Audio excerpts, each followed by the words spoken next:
Hello there, everyone. My name is Crazy Caleb, and welcome to Hell, Blue Hell, also known as Polygrid.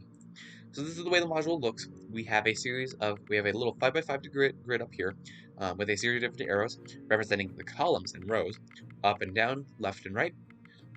We have a series of 10 different displays. Each of them could have a series of five potential items. Each of them actually do have 5 potential items. All 5 of them could be symbols, or there could be some blank spaces present in the actual displays. And there will be a total of 1 of 8 polygons present, or a blank space. So we have the down triangle, the heart, the circle, the X-ray, the up triangle, the square, and the plus. I believe that's everything. Now the catch with this is, and the diamond as well. So the catch with this is that the heart shape will actually only appear on one display. Now what are we going to be doing with this? What even is our goal? So our goal here is to essentially fill up this 5x5 grid, leaving no empty spaces behind, and with all 10 displays, all 10 of them. So you might be looking around being like, what, there's no way this is possible. How? How? What we must do is we must simply take a look at a few rules that are very important. This heart shape being the only one that will appear on display will come into this rule later on. So what we're going to be doing, first things first, I want to explain how the actual concept of the inputting on the module works. So we have obviously the left and right arrows. You might be thinking that they're going to do the same thing. No, they're not. Let's be very careful with that. So for example, let's take a look at this display that I have right here. We have X-ray, blank, square, circle, X-ray. So what if we were to place this on the left side? It would appear exactly as I just said it. Now, let's reset the grid, because we can reset this anytime, as many times as we want. We don't need to worry about that. The only way that you can strike is if you happen to play something wrong, and I'll get to explain to you what that wrong is. Now, what if we were to put it on the right side? Would it pop up as X-ray, square, circle, X-ray, blank, square, circle, X-ray? No, it actually would pop up as the exact opposite. It would be square, blank, circle, square, circle, X-ray, but from right to left. And that's what makes this module different. That's what makes the arrows different from one another.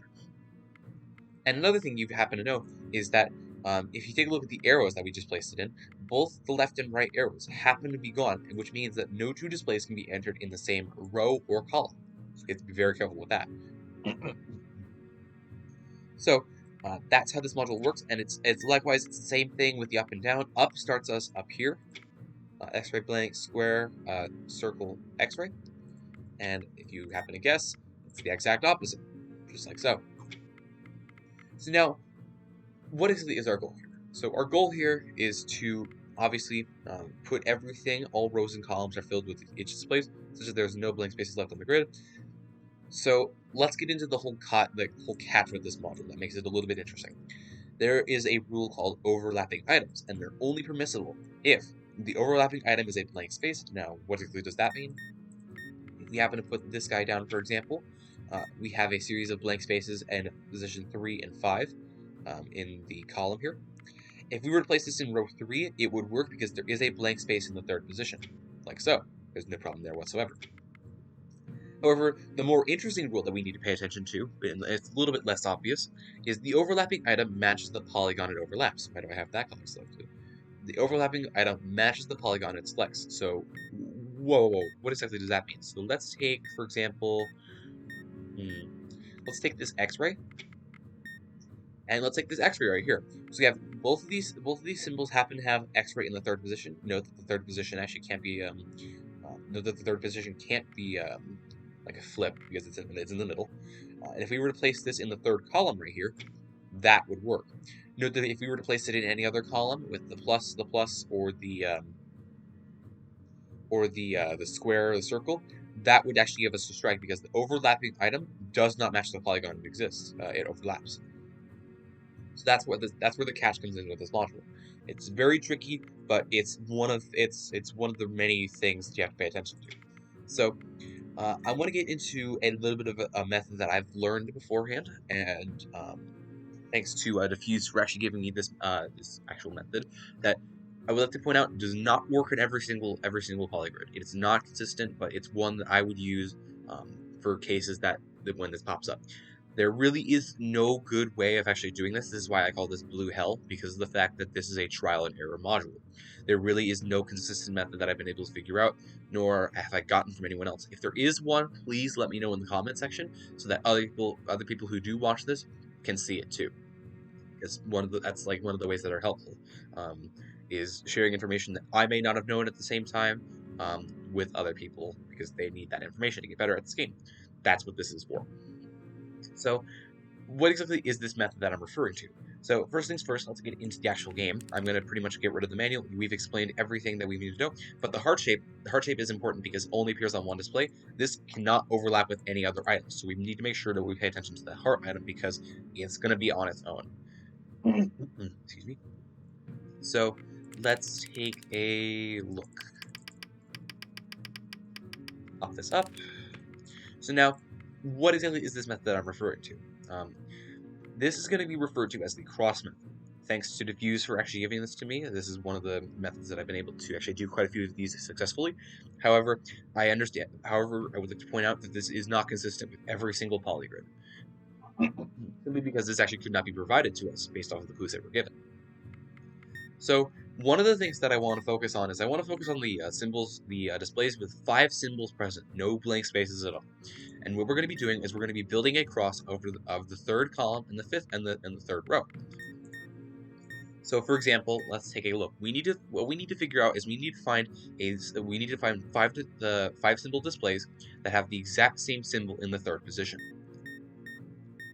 So for example, these 2 X-rays are in the third position with these 5 displays. So this one right here, and this one right here. So we can use these guys to essentially build a cross. So we have the third column and the third row. So let's, for example, start off with this one. Let's put this guy, for example, I don't know, like right here. Let's put him right here, and let's put you. Where'd the other one go? Let's put you in the third column right here. Now, of course, let's keep in mind these could potentially be flipped because they might be different in the solution, but I believe that we can get a good start with this guy because this is important. This is exactly what we're going to be looking at.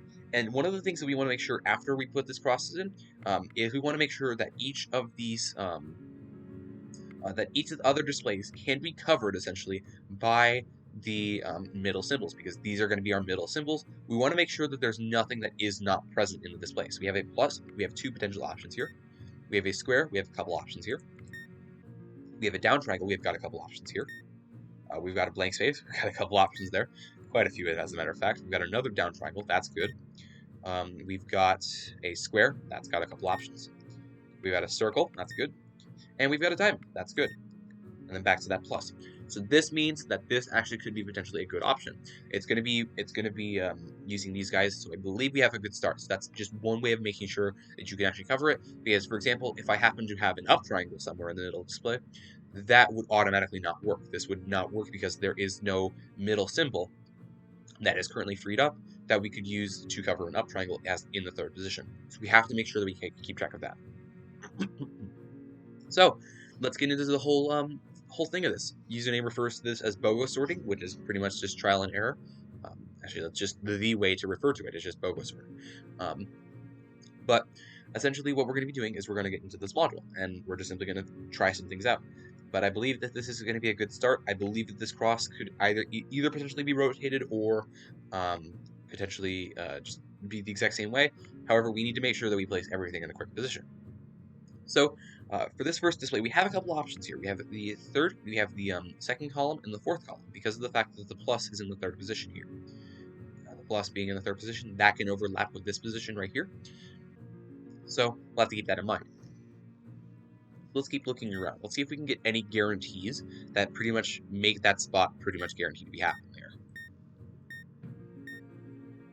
So one of the things that I'm actually looking at here is this was the only circle present, which means that this is guaranteed to be in this column.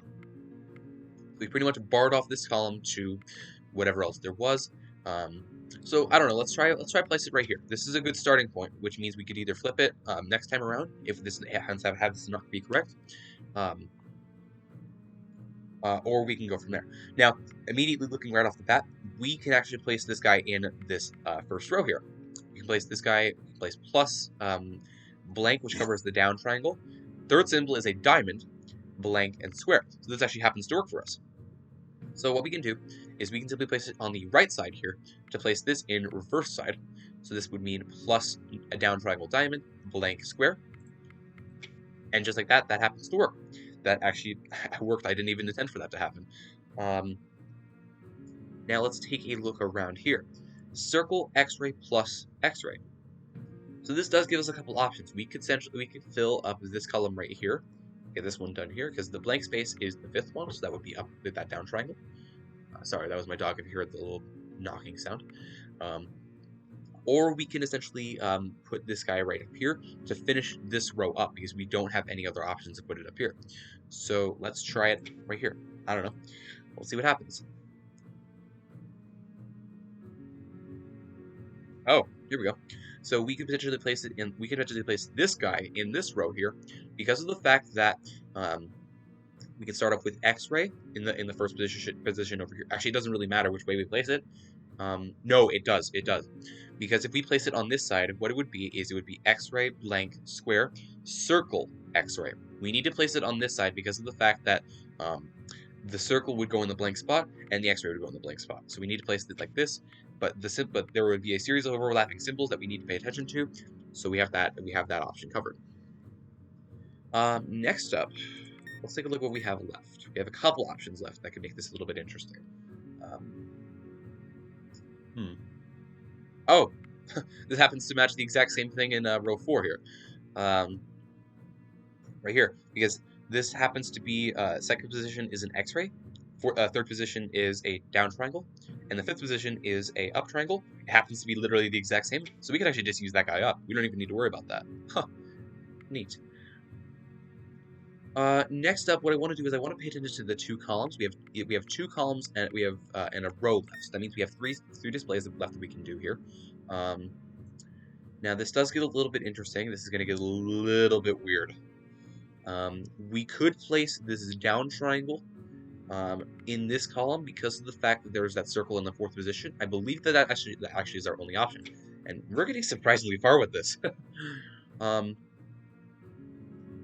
And this is where things might fall flat on its face because of the fact that wait a minute. So let's place this in this column here because these two symbols overlap. Let's place it like that, and oh my god, we just did that. Holy crap. Okay, and then if we place this in this column here, what this does is if we place this down here, we would place the down triangle right here, the up triangle right in this position, the square and the X-ray would overlap. And just like that is a solved module. Huh. Neat. That actually worked out really well. So for example, for those examples, if you happen to get like those kind of symbols like that, I wasn't expecting that to work out as well as I would. You can kind of just build off of that. But again, it would be a lot harder of just a series of trial and error. You do have to think about this a lot, and you have to keep that in mind. So as always, thank you guys for watching. Remember to stay crazy, stay cool, and I'll see you guys in the next one. Bye bye.